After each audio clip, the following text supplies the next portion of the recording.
Vamos subir aqui nos nossos estúdios. Carlito Neto, muito bem-vindo. Que saudades de você, tudo bem? Tudo bem, saudade de vocês também. Eu estava acompanhando a revista Fórum aqui com a Zenha também, mas eu tenho uma preferência especial por vocês, evidentemente. Gosto muito do Azenha, mas vocês moram no meu coração, tanto a Adri quanto o Rovai. Você também. Você também, meu querido. Você também. Carlito, grande dia, né, Carlito Neto? Grande dia. Inclusive, a gente já pode até dizer assim, né? A futura ex-deputada Carla Zambelli, né, que já foi abandonada pelo partido. Acredito que desde a véspera da eleição do ano passado ainda, Rovai, no segundo turno, quando ela saiu como uma bandoleira, né, uma pistoleira, na verdade, ali nas ruas de São Paulo, perseguindo e cometendo crime também já naquela época, né, porque estava portando arma ali, descumprindo a decisão do STF e também comunicando falsamente um crime, porque ela alegou que teria sido vítima ali de um crime e que as imagens comprovaram que não tinha nada daquilo. Eu nunca pensei, inclusive, que eu iria parafrasear um dia a Joyce Hasselman aqui, mas hoje eu vou ter de parafrasear, né? Eu vou ter de repetir o que a Joyce disse na cara dela, ainda na CPMI das fake news. Carla, você é burra. E é isso que ela precisa entender. E ela foi utilizada ali como um testa de ferro do Bolsonaro em alguns momentos, porque nesse universo bolsonarista, Adri Rovai, existe um pensamento de que todo mundo quer ser o amigão do presidente Bolsonaro naquela época, né? Todo mundo quer ser alguém próximo. Ela se envolveu nesse caso com o hacker, também já tinha se envolvido no outro caso com o Sérgio Moro, que ela funcionou ali quase que como uma negociadora de vagas do STF, dizendo que caso ele não saísse, ela garantia que ele estaria no STF. E aí o Sérgio Moro deu uma resposta nela também, que a gente não imaginaria, mas eu acredito que o jogo está voltando para o normal. As figuras medíocres estão começando a ser retiradas da política por caminhos legais ou pelas urnas eletrônicas, como aconteceu no caso do Jair Messias Bolsonaro. E eu acho que o fato que mais me chamou a atenção de tudo isso, Dri Rovai, é o hacker ter dito que não conseguiu hackear a urna porque ela não é conectada com a internet. Então, acho que não, o Bolsonaro deu para ele o código-fonte e falou, hackeia aí. Ele falou, ó, não dá para hackear porque ela não está conectada a nada. Então, eu acho que o fato mais cômico talvez seja essa parte aí, né? Inclusive, próxima vez que o Bolsonaro se encontrar com ele aí, eu peço que o Bolsonaro também peça para ele hackear uma calculadora, uma trena eletrônica. Quem sabe ele consiga tentar fazer também, né? Não, e ele teria sido contratado, né, recebido essa verba, né? Foram R$13.500 de PIX, mais o dinheiro vivo, para fraudar as urnas eletrônicas. E como ele não conseguiu, aí ele pegou e ofereceu esse serviço aí de que era, né, porque ele conseguiu fazer, que era inserir no sistema do CNJ, no Conselho Nacional de Justiça, um mandado de prisão falso contra o próprio Moraes. Então, olha aí, o Conselho Nacional de Justiça, sim, precisa ver a segurança, né? Porque do seu sistema. E aí ele fez esse mandado de prisão falso, Alexandre de Moraes, que é o inimigo número 1 do bolsonarismo, e aí, já que eu não compensando, né, a falha anterior de não ter conseguido atacar a urna eletrônica. Então, essa teria sido uma ideia dele, do Walter Delgatti, para compensar o que ele não conseguiu fazer, que era o objetivo principal deles, né, que era hackear a urna eletrônica. Sabe uma coisa importante que eu preciso trazer para vocês aqui? Casualmente, quando eu tenho voltado aqui, eu sempre trago uma exclusividade, né? E hoje tem mais envolvendo a própria Zambelli, né? Porque a alegação dela aí é que ela contratou o Walter Delgatti para cuidar das redes sociais dela e também do site dela. E aí eu tenho descoberto, ultimamente, eu tenho feito andanças aí pelo site da Câmara dos Deputados e tenho descoberto que o novo esquema de rachadinha dos políticos ligados ao bolsonarismo está associado a uma verba chamada de divulgação de atividade parlamentar, onde eles pegam ali o valor que eles têm direito de promover divulgação das suas atividades parlamentares e direcionam para sites, para portais de notícias, para empresas que cuidam de redes sociais, do próprio site dos políticos. Inclusive, eu já vou até dar uma dica aqui para quem está acompanhando a gente, que no início desse ano surgiu um site novo chamado Gazeta do Poder, que não tem audiência. O site foi criado em janeiro E já no final de janeiro, início de fevereiro, vários parlamentares ligados ao bolsonarismo, como, por exemplo, o parlamentar aqui de Sergipe, o Rodrigo Valadares, o Biratã Sanderson, pagam ali R$2.000, R$4.000, R$5.000 para que esse site vincule matérias atreladas a ele. Tem outros parlamentares também. Mas no caso da senhora Zambelli, Dri e Rovai, eu descobri que a empresa que está cuidando das redes sociais da Zambelli e do site dela, entre aspas, olha que coincidência, é aqui de Aracaju. E descobri outro fato mais interessante. O proprietário da empresa, supostamente, olha a ironia de tudo isso aqui, olha o plot twist que vai dar aqui agora.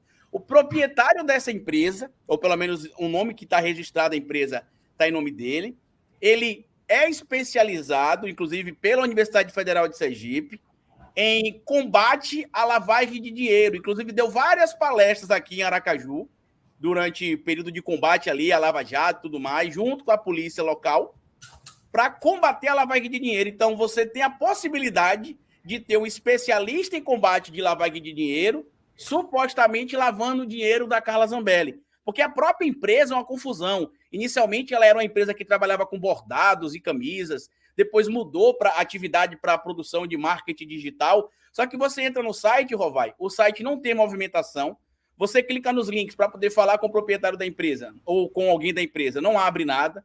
As redes sociais dela não tem atualização também, e é uma empresa, teoricamente, nova no ramo da publicidade digital. E um ponto que me chamou bastante atenção é que essa empresa, por exemplo, recebe para poder atualizar o site da Zambelli.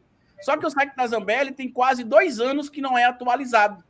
Então, nossa, ou seja, a Zambelli paga uma empresa para atualizar o site, só que há 2 anos o site não é atualizado. E a empresa é de Aracaju. É atualizado. É daqui de Aracaju. E apesar de estar em nome de uma mulher, a empresa, a figura vinculada ao CNPJ dessa empresa, uma das figuras vinculadas ao CNPJ dessa empresa, é uma figura aqui que é ligada ao combate à lavagem de dinheiro. Ele é especializado nisso, inclusive dá palestras sobre isso. No off eu posso até passar para vocês saltarem no material, o material na folha se vocês quiserem, porque ninguém soltou ainda nada disso. É uma investigação que eu estou fazendo há um tempo. Inclusive já passei na porta da suposta empresa, não encontrei ninguém lá, nem sinal de empresa também. Ou seja, toda a característica daquela ligada ao bolsonarismo tradicional, né, que utiliza ali verbas públicas para poder enriquecer. Você fez já um vídeo sobre isso, Carlito, no seu canal? Nem vídeo e nem material na Folha Democrata, é exclusivo para vocês aqui, não saiu nada disso ainda. Vamos atrás disso, porque, né? E olha, e Araraquara, já que o Rovai tudo que tem arara, Arara. Mas o Carlinhos... E outra, né? Por que ela iria contratar uma empresa de Aracaju? Com todo carinho e respeito a Aracaju. Mas ela tem base eleitoral em São Paulo, né, Carlito? Eu tenho também a suspeita que eu conto para vocês no off, que tem a ver com um deputado bolsonarista daqui e com o dono de um clube de tiros que é ligado a Bolsonaro, e aquele deputado agora também, o Benê Barbosa, que é deputado também, que é ligado a liberação, a facilitação de armas. Né? No off eu passo para vocês também os detalhes.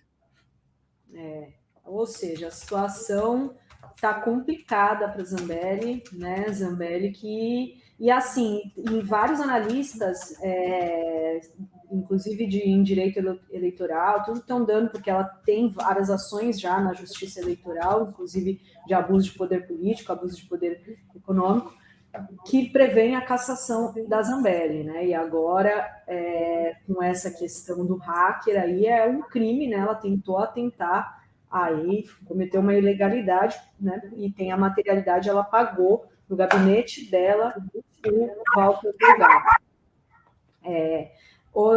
Carlito, eu queria perguntar para você também, hoje a Jandira esteve aqui trazendo uma denúncia gravíssima, não sei se você acompanhou, sobre um esquema de pedras preciosas que o Bolsonaro recebeu em outubro, né, de 2022. Tem um e-mail onde o enviado para o Mauro Cid para que não colocassem essa caixa contendo pedras preciosas, não contabilizassem e fossem entregues em mãos ao tenente-coronel Mauro Cid, que era o agente pior dos direitos do Bolsonaro. A Jandira fez essa denúncia ontem na CPMI e agora, hoje, aqui no programa. E eles analisaram todas as páginas de presentes, não foi contabilizado esse presente. Você acompanhou essa denúncia? Como que você vê agora mais esses centros fechando para o Bolsonaro?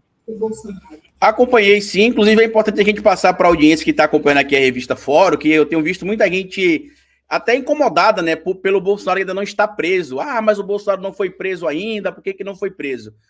A gente estava acostumado, Rovaidri, a ver na TV operações nos moldes da Lava Jato. Você tem indícios, ignora-se a lei, ignora-se ali o devido processo legal, manda a pessoa para a prisão e depois vê se ela é culpada ou não, mas a desmoralização pública já foi feita.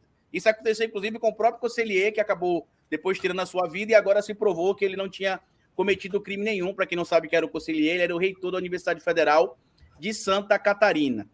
O que eu acredito é que a gente tem nesse caso agora da denúncia apresentada ali pela deputada Jandira Fegari, mais um indício do crime de peculato. Ou seja, o Bolsonaro utilizou ali a sua função pública para poder tirar proveito disso e enriquecer. Isso, juntado também com os 17 milhões de reais em PIX, que para mim é um claro esquema de lavagem de dinheiro, porque se o objetivo era pagar, por exemplo, as multas, por que não se fez uma vaquinha com um valor definido de 2 milhões de reais, que seria o valor total das multas que ele tem alegado, e por que isso não ficou público? E outro fator, por que se teve ali depois, por exemplo, a aplicação, como a gente sabe, em renda fixa? Tudo isso porque esse dinheiro, como a gente está vendo, voltando tanto em PIX quanto em pedras preciosas, fazem parte dos esquemas da família Bolsonaro durante o período que o presidente esteve lá no poder. Porque não existe refeição de graça no universo bolsonarista, Adri. Não existe. O orçamento secreto foi muito utilizado para poder lavar dinheiro, para poder fazer o famoso bate e volta, né? O dinheiro ia com o caminho e supostamente voltava de outras maneiras, ou com depósitos na conta da família da Michelle Bolsonaro, ou na conta de figuras ligadas ao Mauro Cid, para depois se passar para o Bolsonaro. E eu acho que agora a gente está conseguindo cavucar, como a gente costuma chamar aqui no Nordeste, né? Desenterrar esses crimes. E a audiência precisa ter paciência, que apesar de ter materialidade, todo mundo, gente, até o escroto do Bolsonaro tem direito à presunção da inocência, direito ao contraditório e ampla defesa. A prisão dele vai sair, provavelmente o Bolsonaro será preso em algum momento. Talvez não seja pela quantidade de tempo que a gente imagina, porque a gente tem acompanhado que toda vez que um bolsonarista valentão é preso, ele alega logo que está velho, que tem um problema de saúde grave e que não pode ficar na prisão. Aconteceu assim com o Queiroz, quando foi solto por conta de um problema de saúde. Aconteceu assim com o Roberto Jefferson, que está tentando sair da cadeia por um problema de saúde, e tem acontecido com frequência. Mas a punibilidade para os crimes cometidos pelo Bolsonaro, eu acho que se não acontecer, será uma desmoralização da justiça brasileira, porque não depende de querer pacificar o país, como alguns bolsonaristas costumavam falar, né? Ah, o Lula está perseguindo o Bolsonaro, deveria deixar isso para lá e seguir para frente. Não se trata de deixar para lá ou não deixar para lá. O crime ele precisa ser punido com o rigor da lei. E quando isso acontece com o presidente, com o ex-presidente, a punibilidade vai vir. É isso que vai acontecer, eu acredito. Claro que não acontece no nosso tempo. As pessoas precisam lembrar que os moldes da Lava Jato não são os moldes que a justiça deve funcionar, onde o Lula, por exemplo, foi preso, condenado, julgado em tempo recorde, onde você tinha membro do Ministério Público e do TRF4 conseguindo ler 200 mil páginas, 50 mil páginas de processo em 12 horas, 15 horas. Isso não é o comum. Então, eu acredito que vai acontecer a punibilidade dele, mas realmente demora um tempo e a gente tem de entender que isso é o caminho legal, para que não se aconteça, Adri Rovai, o que está acontecendo, por exemplo, agora. Eu acabei de ver hoje mais cedo que se estendeu também, por exemplo, para o Sérgio Cabral, a anulação das provas das planilhas da Odebrecht. Aí eu falo para vocês, o Cabral tem culpa de as provas terem sido anuladas? Não. O culpado disso tudo é o Moro e o Dallagnol, que ultrapassaram o limite da lei, e até pessoas que confessaram que cometeram crimes acabam ali sendo beneficiadas porque as provas são anuladas. E é isso que a gente precisa ter cuidado para não acontecer com o caso do Bolsonaro. Até porque todo mundo está cobrando, né? Sem anistia, né, Rovai? Sem anistia. E aí eu também tô com muita raiva, que o pessoal tá falando, mas a gente tá com muita raiva. Tá todo mundo com raiva. Mas é melhor a gente passar raiva por 1 ano ou 2 e ele ficar preso por alguns anos, ou a gente ter ali a vontade matada para ele ficar preso no final de semana e nunca mais. A questão, né, Carlito, é que ele cometeu muitos crimes. Aqui a gente não está pedindo vingança porque a gente não gosta dele, né? A quantidade de crimes que o Bolsonaro... Nunca pedi a prisão do Alckmin, por exemplo, que agora é visto do Lula. A gente pediu investigação sobre o PSDB, que precisasse ser investigado e não foi. Esses dias eu passava ali pelo Rodanel com a Adri e estava falando, olha, puta, Paulo Preto, né, cara, foi pego com mala, tinha coisa de dinheiro, esquema, tá. Nunca mais ninguém falou dele, porque a Lava Jato não operou investigações sobre os tucanos. Isso é um fato da realidade. Só teve investigação de um campo da política. Para não dizer que eles não investigaram tucano nenhum, por interesses eleitorais, eles investigaram os tucanos do Paraná, né? E prenderam lá o Richa. E, enfim, agora, no caso do Bolsonaro, hoje, por exemplo, a Jandira trouxe aqui essa história das pedras preciosas que ele teria recebido. Tem um e-mail, né, oficial do Palácio do Planalto dizendo, ele diz para o ajudante de ordens dele, o Mauro Cid, para não dar entrada nessas pedras preciosas recebidas, que ele ia ficar com elas, evidentemente, isso não vai dar entrada. E aí não tem o registro dessas pedras. Seria uma caixa de pedras preciosas. Cara, eles estão lidando com um esquema bandido e que já começou lá atrás com a coisa das milícias, das rachadinhas, de tudo que isso envolve, né? Entre as coincidências de Araraquara na história da Lava Jato, do golpe, de tudo, sempre Araraquara está presente.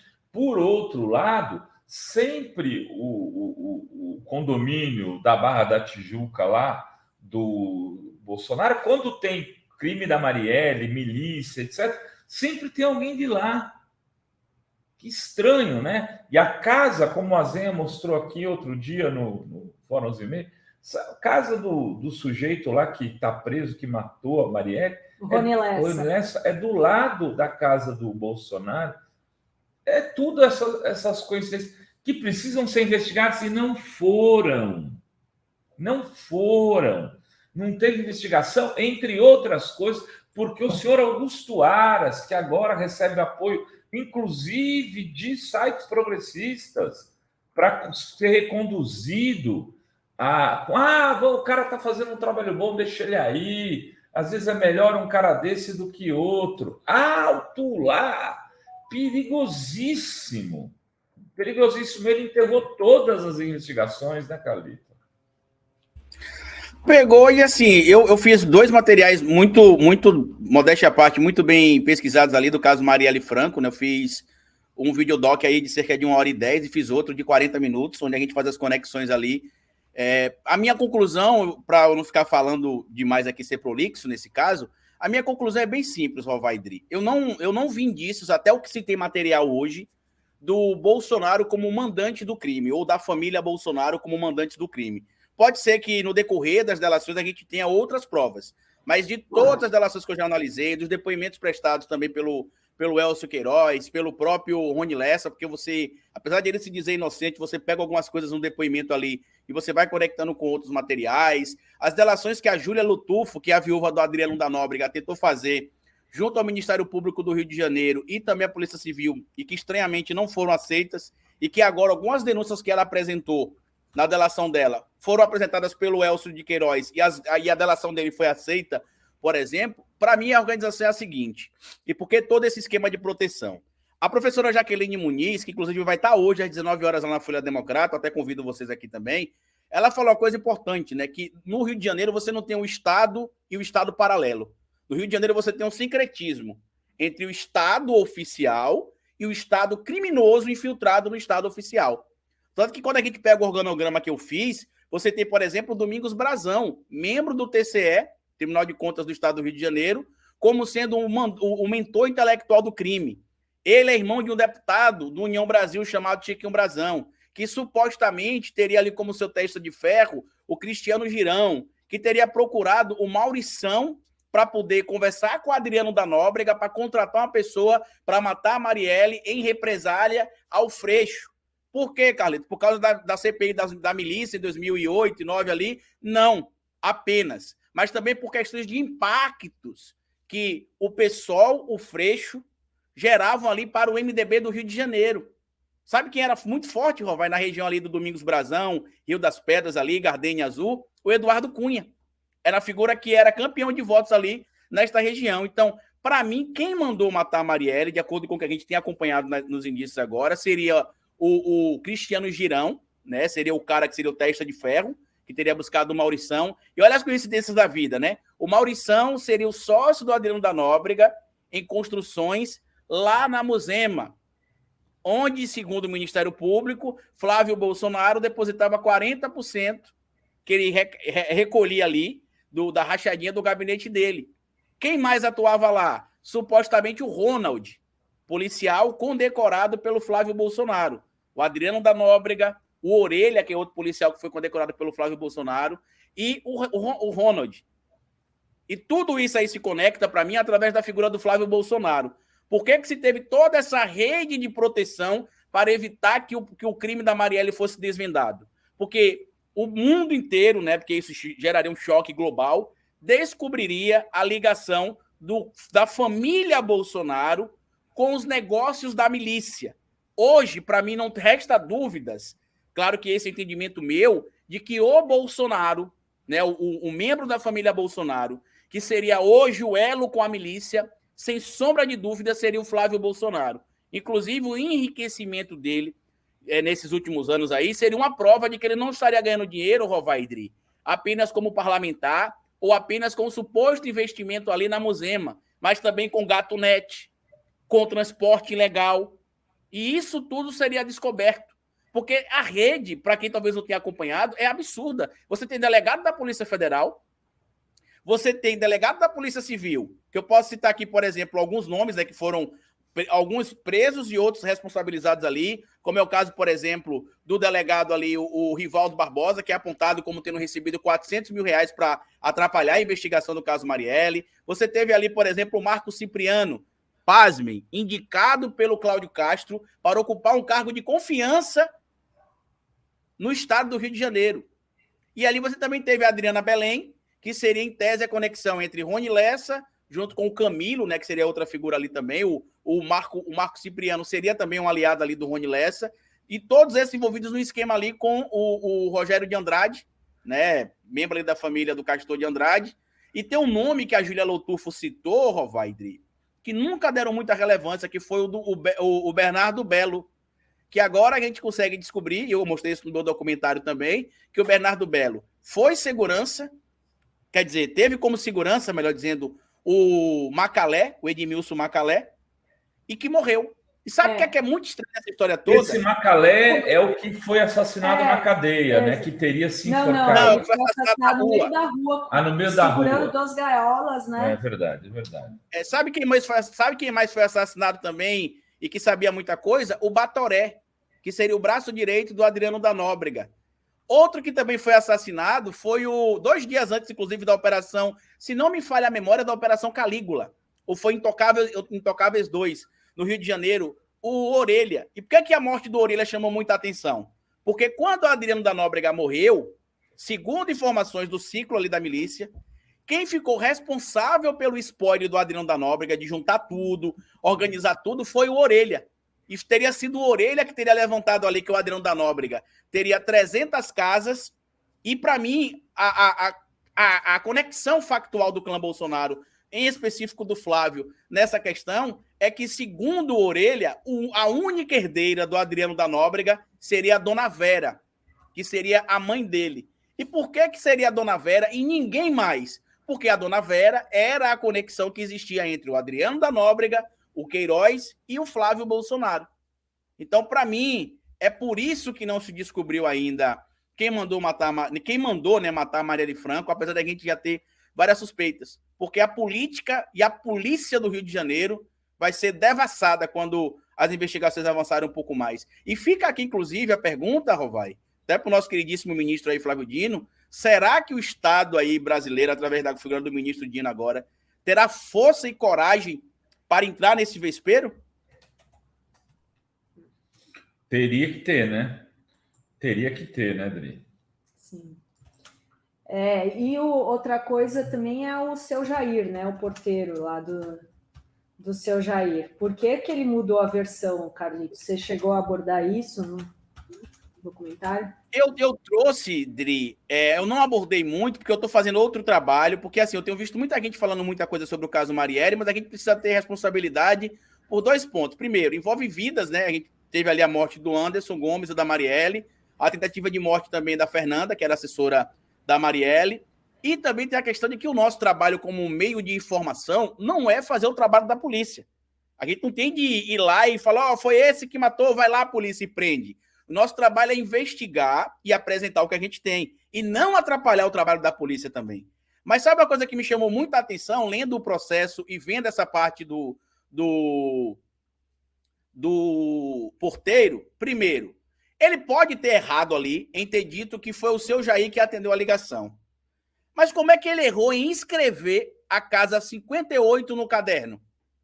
Porque ele não errou só em dizer o seu Jair. Ele errou em dizer seu Jair, e também teria, e não tem rasuras, tá, no caderno. A polícia, inclusive, tem. Estranhamente, o Ministério Público Federal procurou isso por quase 1 ano e depois descobriu que a polícia do Rio de Janeiro já estava de posse desse caderno por 1 ano. Coisas que só acontecem no Rio de Janeiro. Como, por exemplo, o Bolsonaro também, lá na sede do condomínio, no dia 3 de novembro, entre 2 e 3 de novembro de 2019, pegar todas as gravações, levar para casa e dizer que ele fez aquilo para evitar que tivesse fraude, e somente 6 dias depois a polícia ir lá e pegar as gravações.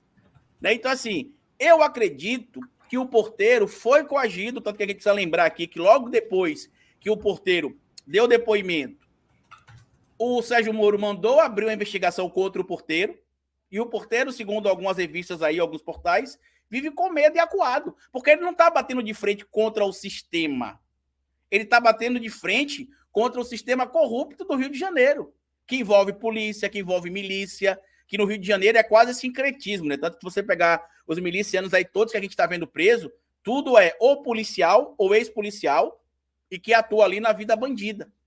Então, para mim, essa questão do porteiro precisa ser melhor apurada, porque ele não mentiu, Dri. Ele não falou assim, ele ligou, o seu Jair liberou a entrada dele e ele foi para a casa do seu Jair. Ele disse o quê no depoimento? Que quem liberou a entrada foi uma pessoa com a voz do seu Jair, que ele reconheceu a voz, e que o Elcio teria anunciado que iria na casa 58, mas que ele olhou pelas câmeras e que o Elcio foi para casa 66, né? 65/66, que muita gente também está perguntando por que aparece em alguns lugares casa 65 e em outros 66. A casa realmente tinha 2 números, isso está no processo também, que vocês podem consultar, que está vazado em alguns lugares. E ele não mentiu. E outra coisa, como é que o cara, 1 ano depois, lembraria isso perfeitamente, e o caderno lá, porque tudo bem, digamos que foi forjado, ele mentiu. Ele inventou que o Elcio foi na casa 58. Mas e o caderno, que não está rasurado? E sem falar que eu vi um material de vocês aqui muito importante recentemente, do autor deste livro aqui, ó, que me ajudou, inclusive, a fazer o meu trabalho. Ó. Já entrevistei ele também, o Bruno Paz Manso, ele dizendo uma coisa que nem ninguém da mídia, da grande mídia tradicional, está dando relevância. Ele disse que a polícia do Rio de Janeiro encontrou ligações da casa 58 para a casa 65/66, que é a casa do Elcio, do Rony Lessa. E ao ser questionado porque tinham ligações da casa do Bolsonaro para a casa do Rony Lessa, mesmo eles não se conhecendo supostamente, que é outra mentira, porque o Rony Lessa confessou também depoimento, que é público na internet, que ele prestou à polícia e ao Ministério Público, que ele conhece o Bolsonaro sim, que em 2009 o Bolsonaro ajudou ele a conseguir a prótese que ele usou na perna. E a justificativa que se deu, Rovaidri, para essas ligações, seria que o Jair Renan, o pegador do condomínio, teria tido um relacionamento com a filha do Rony Lessa. Só que a filha estava nos Estados Unidos. Exato. E a polícia não deu seguimento a essas investigações. E é aí que conecta a minha versão de que eles não mandaram matar a Marielle, mas eles sabem que matou e ganhava dinheiro com o esquema ali da Muzenza, Rocha Miranda, Gardenia Azul, Rio das Pedras, que para mim é quase que sincretizado o envolvimento do clã Bolsonaro com a milícia do Rio de Janeiro. Muito bem, é isso aí. Vamos fazer um corte dessa fala do Carlito aí sobre os mistérios, né, das mortes na quadrilha Bolsonaro. É isso, disso que se trata. Né? É uma organização criminosa, né, Carlito? Cada dia fica mais claro isso. Se você deixar aqui rapidinho, Rovai, eu posso mostrar o organograma que eu fiz aqui, com todas as conexões, só para o público que está acompanhando aí, entender, né, quem seriam esses nomes que a gente está apontando aqui, para que as pessoas entendam. Né? Eu tive esse trabalho porque a grande mídia divulgou muita coisa sobre o caso Marielle, mas estranhamente não fez as conexões, que é o que eu fiz. Inclusive, se puder colocar na tela aí, eu mostro, para que o público entenda as conexões. Está compartilhado, no caso. Aí, ó. Esse seria o organograma, até então, de alguns envolvidos, porque tem gente que não está aí, e é importante a gente explicar aqui também, para a audiência que está acompanhando a gente, Vaidri, que o escritório do crime não era uma milícia, tá? O escritório do crime era uma organização, como se fosse uma empresa de matadores de aluguel, e que envolviam membros de várias milícias do Rio de Janeiro, tanto da Zona Oeste, quanto da Zona Norte e de outras regiões. Tanto que você vai ter nessa imagem aí milicianos que atuavam na Zona Norte, milicianos que atuavam na Zona Oeste, e muita gente confunde isso aí. E nessa imagem aí está escrito ali, né, o nome de alguns delegados, entre eles ali o Hélio Christian, que seria esses delegados da coluna de cima, todos teriam alguma conexão com o Domingos Brazão, membro do Tribunal de Contas do Estado do Rio de Janeiro, que olha que interessante, né? Em março desse ano, voltou a ocupar o cargo de membro do Tribunal de Contas. Parece até mentira, né? Mas enfim. E o Rivaldo Barbosa teria sido procurado ali pelo grupo ligado ao Brazão para poder receber R$400 mil, supostamente, para brecar essa investigação. Assim como o próprio Marco Cipriano, que também é casado com outro delegado, a Daniela Rabelo. E olha que interessante, a Daniela Rabelo é acusada de ter envolvimento ali em dificultar também as investigações envolvendo o faraó do Bitcoin. Você lembra do cara lá do faraó do Bitcoin no interior do Rio? É essa festa no Rio de Janeiro. E as conexões do Domingo Brazão tá aí, ó, que vocês conseguem ver. O Cristiano Girão, que é apontado por algumas figuras aí como sendo testa de ferro do Domingos Brazão e do Chiquinho Brazão, ele teve no Rio de Janeiro 7 dias antes, no gabinete do, à época, vereador Chiquinho Brazão, 7 dias antes da morte da Marielle. E que, segundo a Júlia Lutufo, só para a gente entender essa linha de raciocínio aqui, eu vou passar o meu mouse, o Cristiano Girão teria procurado o Maurição para poder dar cabo à vida da Marielle Franco. Lembrem vocês que todos aqui seriam membros do escritório do crime, inclusive o próprio Rony Lessa. E segundo a Júlia Lutufo, o Adriano da Nóbrega seria sócio do Bernardo Belo, ou seja, a organização Escritório do Crime pertenceria ao Bernardo Belo e ao Adriano da Nóbrega. E que quando o Maurição procurou o Adriano da Nóbrega, trazendo o nome da Marielle Franco, ele falou, cara, a gente não vai pegar esse trabalho por 2 motivos. Primeiro, ela é uma figura pública, uma parlamentar, e isso vai gerar muita atenção, isso vai ser ruim. E segundo, o trabalho que ela faz nas comunidades do Rio de Janeiro não atrapalha a atuação da gente, não. Então não tem motivo matar ela. Só que aí o Maurição ignorou isso, e aí, seguindo ali, supostamente, um pedido também feito pelo Bernardo Belo, buscou ali o Rony Lessa, através do Macalé, né, que foi segurança do Bernardo Belo, e a partir dali acabou encontrando o caminho ali para poder prender, ou melhor dizendo, para poder tirar a vida da Marielle. E nesse outro organograma que eu queria mostrar aí também, Rovai, tá aí ó, o que aconteceu com figuras ligadas ao clã Bolsonaro, né? E também tem outro organograma, é isso? Tem outro, é só compartilhar na tela também. Que eu fiz aí e mostrei para você, tá na tela compartilhado também. Os que têm X no rosto morreram, né? Já morreram, não estão aqui mais, não podem mais falar nada, né? O Batoré, que era braço direito ali do Adriano da Nóbrega, morreu. O Orelha, que foi responsável pelo espólio, do Adriano da Nóbrega, morreu. o Robocop, que durante o período que o Cristiano Girão, porque o Cristiano Girão foi preso em decorrência da CPI das milícias no Rio de Janeiro. E quem ficou, Carlito, com o negócio da milícia na Gardenia Azul? Quem ficou à frente, supostamente, é o que aponta ali o Ministério Público e algumas testemunhas, seria o Robocop, seria o braço direito do Cristiano Girão. E acontece o que em 2019? Tanto com o Robocop quanto com o Batoré morrem. E qual que é a ligação que existe, Carlito, entre o Robocop e os criminosos do caso Marielle também? No depoimento do Elcio Queiroz, a delação, ele cita o Robocop como tendo um esquema de gatunete em uma região que o Suel queria atuar junto com o Rony Lessa, supostamente. Então, assim, e muita gente perguntou também para mim, Roberto, por que aparece ali a imagem do Witzel?